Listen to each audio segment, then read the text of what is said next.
C'est désormais un tout nouveau gouvernement qui entoure Elisabeth Borne et Emmanuel Macron.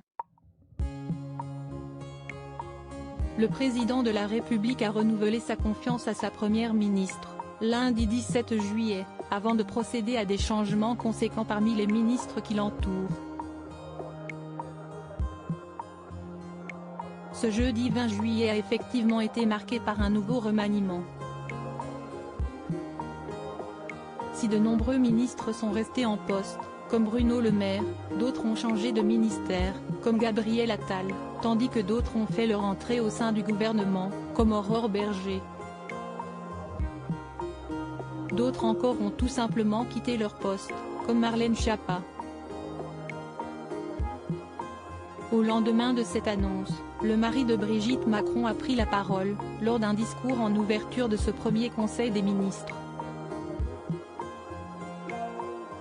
Et il n'a pas été très tendre avec ses nouveaux ministres, qu'il n'a pas manqué de mettre en garde. D'après les informations de France Info, le locataire de l'Élysée a averti les membres de son nouveau gouvernement qu'être ministre, ce n'est pas parler dans le poste. Être ministre, s'y estime mettre en œuvre des décisions, a-t-il finalement martelé.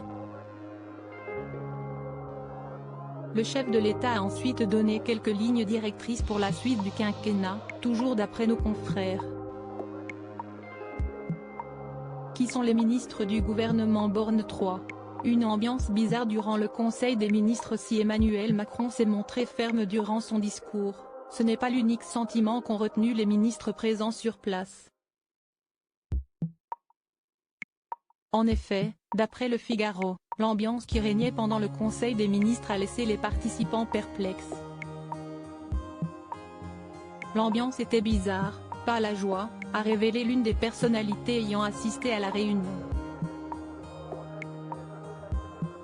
Évidemment, tous les ministres qui pensaient partir et tous ceux qui ont été nommés étaient soulagés d'y être, mais avec le sentiment que le remaniement n'était pas terminé, qui flottait encore dans la salle, a révélé la même source au journal.